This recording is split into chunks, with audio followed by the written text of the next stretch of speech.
And we've been making great progress with JavaScript. And today we're going to talk about a collection type called an array. Okay, and arrays are not unique to programming. There are arrays in the world. A collection of things, and we're going to have arrays in pretty much all of our programs that we're ever going to build. Professionally, that's going to be on the web. You're always going to have arrays in all of your programs. It's almost nearly impossible to work without them. So let's talk about what they are and why they're important. So I'm going to comment this stuff out. Actually, let's just comment it out here. Cool. And we'll go down a little bit just for fun. Okay, we're building an app. Let's say it's a portal for a teacher at a school, and she's got a list of students she needs to maintain. When Timmy's in the back, pulling on someone's hair, she needs to know how to, give him a bad mark for the day, so the parents can see and they can beat him with a stick. So how do we do that? Well, let me show you the wrong way to build an app like that. We wouldn't want to have a bunch of variables like this where we're like, student 1 equals Timmy, var student 2 equals Janessa, var student 3 equals Arun, and so on and so forth. Especially if we have 30 students or 1 million students, maybe it's for a bunch of schools, and that's not really practical, is it, to do something like that? It doesn't make sense, and it's going to be very hard to distinguish who's in the class. Okay, there's a better way. How like in those commercials, like someone's all depressed, like the medicine commercials, and the clouds are coming in, and it's like, now with this new pill, there's a better way. That's kind of how it is when you learn new stuff in programming. The clouds of darkness go away. Var. What do you want to call an array? You can call it anything. It's just a variable. So let's call this students. That makes sense. Okay. And to create an array of students, we use these square braces here, and we can now say Timmy, comma, Janessa, comma, Arun. Okay, this is kind of cool. So now we don't even need these here. So we've got a list of students. Okay, and later when you learn about loops, you'll learn how you can actually go through the array and get all the names out as needed.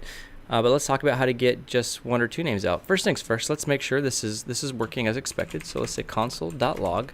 We're gonna put students in here. All right, let me right-click this index.html file, show in Finder. I'm going to double-click this here, bring it over, and Command-Alt-J or Control-Alt-J for the console.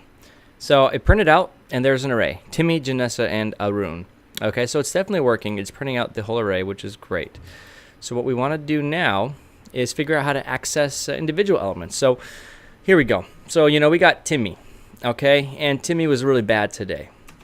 Okay, so we need to put var naughty list. So this is another array equals, and we're going to make it an empty array. Okay, nothing in it. So Timmy, he pulled on Janessa's hair and she cried. This is a tough college class. Okay, and so what we're going to do is say naughty list dot push. Okay. And how do we get Timmy out of that first array? Well, we know he's at index 0, okay? All arrays in programming always start at 0, never at 1, okay? Always start at 0, all right? So if you ever get confused, oh, how long is my array? Where should I be grabbing the index? Always remember, it always starts at 0. So naughty list.push, we're going to say students, square braces, 0. So what we're doing here is we're grabbing the array, the students array, and using the square braces, and then we put the index that we want to grab out of it. Of course, Timmy's at index 0, Janessa's at 1, she's the victim, and Arun is at index 2. Okay?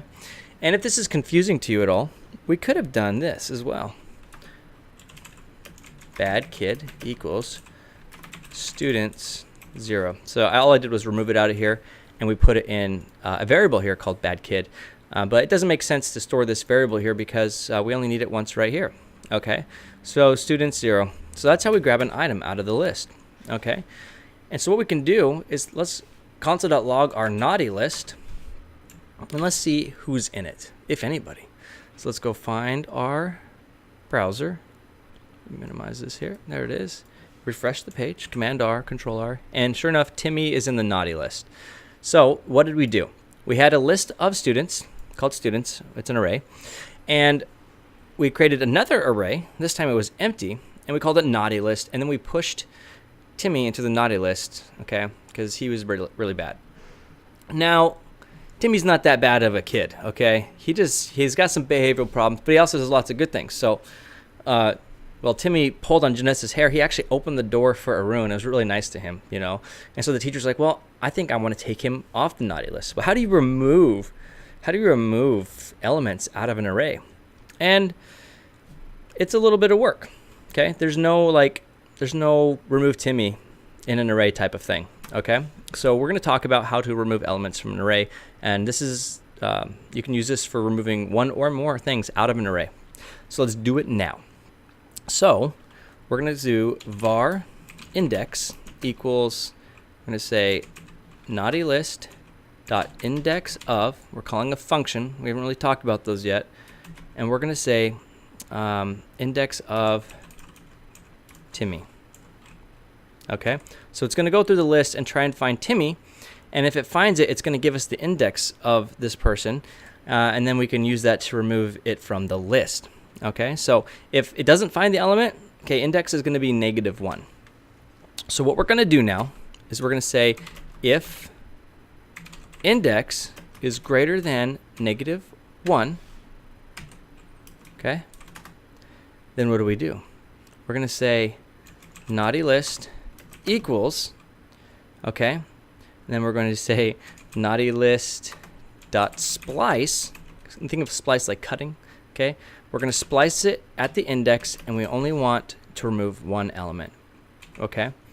So again, index, this is a variable. It's going to put a number in here, okay? It's going to go through the naughty list, okay? And we use the index of function. This is a special keyword. It's a function of an array, and it's going to search for Timmy. If it finds Timmy, okay, it's going to store what index he's at. So 0, 1, or 2. So we should expect this to actually say, if I print this out here and I print the index, we should expect this to say 0.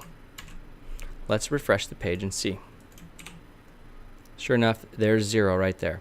Okay, so Timmy's at index 0. And if you don't believe me, you know what we can also do is we can say, just for fun, var index 2 equals students dot index of, and let's find Arun. And we would expect index 2, if I print it down here, to be what? Well, 0, 1, 2. So that should be 2. I'm going to save it and refresh. And sure enough, Arun's at 2. Okay? So it's definitely working. It's giving us the proper index, which is great. Okay, so now what we're doing here is we're saying if index is greater than -1. Okay, so let's show it with the wrong thing. So we're going to say we forgot the Y on Timmy. So it's just Tim. Okay. Let me remove that there so we can print the right thing. This should be -1 when I refresh the page. And it is. -1 means it couldn't find it. Okay. So we're making good progress. So let's put the Y back on here. Okay. So if index is greater than -1, so we're running a conditional statement here. If this is greater than this, then do this. So 0 is definitely greater than -1.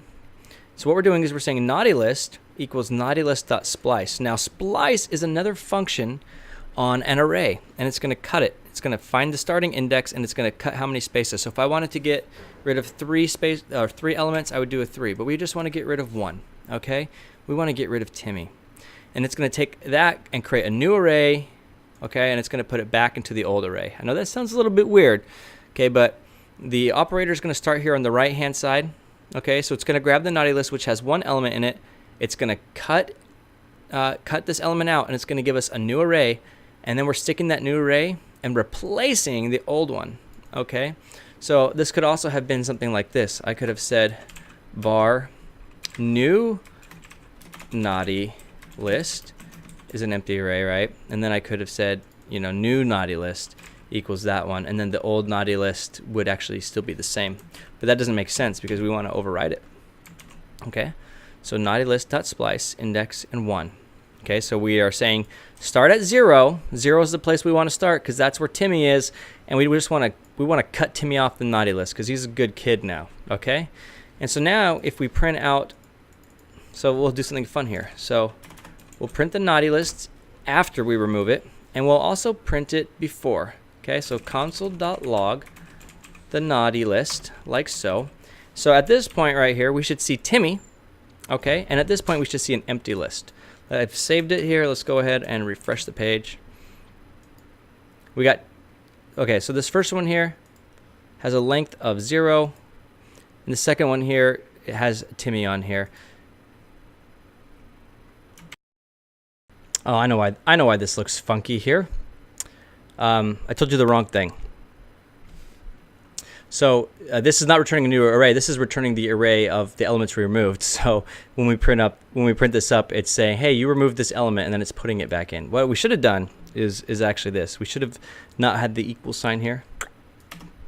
Okay, like so, and then that'll actually just change it in place. That's what's going on here. So from the top, var index equals naughty list index of Timmy. So we find the index.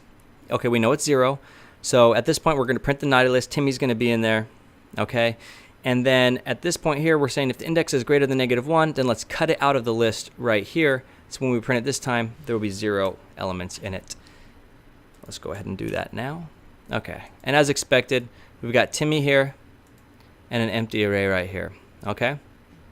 So you add by using the push keyword, which we've done here, and you remove by grabbing the index of the element you want to remove and then splicing it. Now, you don't typically do this very often. When you're working with arrays, let me teach you some best practices here. This is across all programming languages. Arrays are linear, okay? If you go through an entire array, it's going from top to bottom, and it could take a very long time. I mean, if you had an array with 1,000,000 elements in it, and you had to get an element that's at 999,999, your program's going to be running for quite some time. And so doing things like this is never usually a good idea. It's going to search through the array until it finds Timmy, and it can be a very slow process. And so as a beginner programmer, splice, you're going to use it occasionally here and there. As you get more advanced, you're not going to be using arrays and removing things out of them. Arrays will probably more so store data for you than manipulating them over and over again. There's better ways of managing data when you have to keep changing it. So this is good stuff, though. One more thing I want to point out is that the splice command, or the function, splice function, okay, it's not supported in Internet Explorer 7 or 8, if anyone's still using that out there. I mean, people still highly use this function here, and no one seems to care about Internet Explorer 7 or 8 anymore, but just so you know, it doesn't really support it, or it does not support that, I know. So what have we done so far? Okay, we've talked about taking data that is repetitive and making it a little bit less repetitive, okay? We put these students in an array. Now, this could be anything. This could be bank accounts, bank account balances with a bunch of balances on here. Anything you could think of that you could put in a collection should go into this collection. It's an array. And then we create an empty array for the naughty kids, okay? And we put a student in there, which of course is Timmy. All right, then we find his index, and then we remove Timmy, and then we print it up. All right. Now, arrays don't have to just store strings. Okay, like I said, it could be bank account balances, like so. So var balances equals, we could say 50.45, or we could say, 4,000.22 or 12. Or if you're a college student, it's probably looking more like this. Okay. You can work with numbers. You can also work with mixed types as well too. We could do something like this. Var person, and we could say John, and then his age is 12, and his country of origin, is USA. Right? Is he cool? True or false? Right? So you can put different data types in there, and if we run a program, we're not going to get any errors or anything. It runs fine. But this is a big no-no. Okay, I'll tell you that right now. There's a better way of working with mixed data types, and that's working with objects, which we have not talked about yet. But never, ever, ever, ever, ever, ever use mixed types of data inside of an array. Always keep an array the same data type. And this is really important. This is one of the things where JavaScript is very open, and that people are like, oh, it's cool, but this is where it gets nasty, because if you start doing things like this, you don't know what's in the array. If another programmer came on, okay, and was accessing your array from somewhere else, they weren't looking at this code right here, but maybe on a different code file, and they're like, oh, I'm going to grab that array, he may not know that there's strings and that there's numbers and that there's booleans in there. Okay, it's very bad. Very, very, very bad. And so we want to get rid of this. And we also want to be more representative of what's in the data. So, you know, students, that's probably not the best because these are just strings. So maybe this should be student names. So we know that there's going to be names in here. Or balances, you know, that's probably fine because these are numbers, you know, balances. And so student names. And so we would want to change the this to student names. Okay. So be representative of what's actually in there so people can understand it. We've talked about pushing and removing.